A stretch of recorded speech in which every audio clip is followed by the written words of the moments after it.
හරි. පොතේ ඔන්න ඔයාලට කියනවා බල්ලා කුකුලා සිව්පාවුන් සත්තු කියන අය අතර සම්බන්ධය දක්වන්න මෙන්න මේ රූප තුනක් ඇඳලා තියෙනවා. ඒ රූපේ තෝරන්න කියලා කියනවා. එතකොට උදාහරණ බලන්න ඕනේ මෙන්න මේ බල්ලා කුකුලා මේ සිව්පාවුන් මෙන්න මේ සත්තු කියන අය අතරින් මෙන්න මේ උන් ටික දාන්න පුළුවන් ලොකුම කුලකය මොකක්ද කියලා හොයන්න ඕනේ. වැඩිම වටිනාකමක් තියෙන වචනේ මොකක්ද කියලා හොයන්න ඕනේ. පුතේ මට කියන්න බල්ලා කියන්නේ සතෙක්ද? කුකුලා කියන්නේ සතෙක්ද? සිව්පාවුන් කියන්නේ පාද හතරක් තියෙන උන් සත්තුද? එහෙනම් මේ කට්ටියගේ ලොකුම වටිනාකම තියෙන්නේ කවුද? සත්තු. එහෙනම් සත්තු කියන කෙනා පිටරවුම පිට මේ තියෙන එකට ලොකු මේකට එන්න ඕනේ. එහෙනම් අපි මේක උත්තරේ මේක හිතාගෙන මේක අපි හදලා බලමු. හරි. අපි ගමුකෝ මෙන්න මේක තමයි ඔය සත්තු. හරි. එහෙනම් සත්තු කෑල්ල අපි දැන් දාලා ඉවරයි. මේකට උන සත්තු කියලා දාන්න පුළුවන්. අපිට මේකට සත්තු කියලා දාන්න පුළුවන්. දැන් බලන්න පුතේ බල්ලා කුකුලා සිව්පාවුන්. මෙතනින් බල්ලට කකුල් කීයක් තියෙනවද? හතරක් තියෙනවා. එහෙනම් උන් සිව්පාවෙක් නේද? සිව්පා කියන්නේ පාද හතරක් තියෙන උන්නේ. එහෙනම් බල්ලා සිව්පාවෙක්ද කියන්න මට? ඔව්. ඇයි කට නැද්ද පුතේ? අයියේ කියන්නකෝ. ඔව්. කුකුලා කියන්නේ සිව්පාවෙක්ද? ඔව්. අන්නර පැත්තේ කකුල් හතර කුකුල් වෙනවා. හරි. පුතේ කුකුලට කොහෙන්ද කකුල් හතරක්? උඩ තියෙන කකුල් දෙකයි. ඒ නිසා එයා ආයතන දෙපා කියනකොට. කුකුලට පාද හතරක් නැහැනේ සිව්පා කියන එකට දාන්න.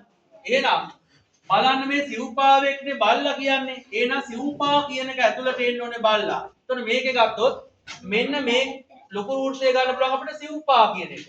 ඒ සිව්පාවෙක්නේ බල්ලා. එහෙනම් බල්ලා දාන්න පුළුවන් මේකට. මොකද බල්ලා විතරක් නෙවෙයි සිව්පාව ඉන්නේ. එළුවෝ, ගෝන්නු, ගවයෝ ගොඩක් ඉන්නවනේ. එහෙනම් සිව්පා කියන එක ඇතුළේ එක කුලකයක් තමයි මේ බල්ලා කියන්නේ. මේකට දාන්න පුළුවන්. හරිද? ඊට පස්සේ කුකුලා කියන්නේ වෙනමම සතෙක්ද පුතේ? දැන් බල්ලා දාන්න ඉවරයි, සිව්පාවලුත් ඉවරයි. කුකුලා කියන්නේ දැන් සිව්පාවෙක් නෙවෙයිනේ. හැබැයි සතෙක් නේද? එහෙනම් මේ සත්තු කියන එක ඇතුලේ සිව්පා කියනකට අයිති වෙලා නැතුව වෙනමම ඉන්න කෙනා තමයි කුකුලා. එහෙනම් මෙන්න මේක දාන්න පුළුවන් කුකුලා. හරි අපි බලමු දැන් මේකට ආදේශ කරන්න පුළුවන්ද ඔක? හරි මේ පිටරවුම තමයි සත්තු. අපි හිතමු හරි. ඊළඟට දැන් සිව්පාවෙක්නේ බල්ලා කියන්නේ. අපි මේකට සිව්පා කියලා දැම්මොත් මේක ඇතුළට බල්ලා දාන්න පුළුවන් ළමයි. හැබැයි මෙතනත් ඒ වගේ එකක් තියෙනවා. ඊළඟට ඉතුරුනේ කුකුලා. කුකුලා කියන එක මේකට දැම්මොත් තව ඒක ඇතුළේ රවුමක් තියෙනවනේ. එහෙනම් රතු කුකුලා වගේ එකක් තිබුණා දාන්න පුළුවන් අපිට. සුදු කුකුලා වගේ තියෙන කුකුල්ලෝගේ ඇතුළට ඒක දාන්න පුළුවන්. ඒ නිසා මේ රවුමට දාන්න සතෙක් කොතන ඉන්නවද දැන්? මේ සත්තු මේකට දැම්මා.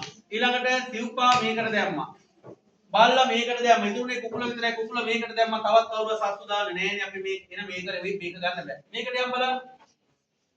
අපි මේක සත්තු විදිහට ගත්තා. ඊළඟට මේක ගමු අපි සිව්පා කියලා.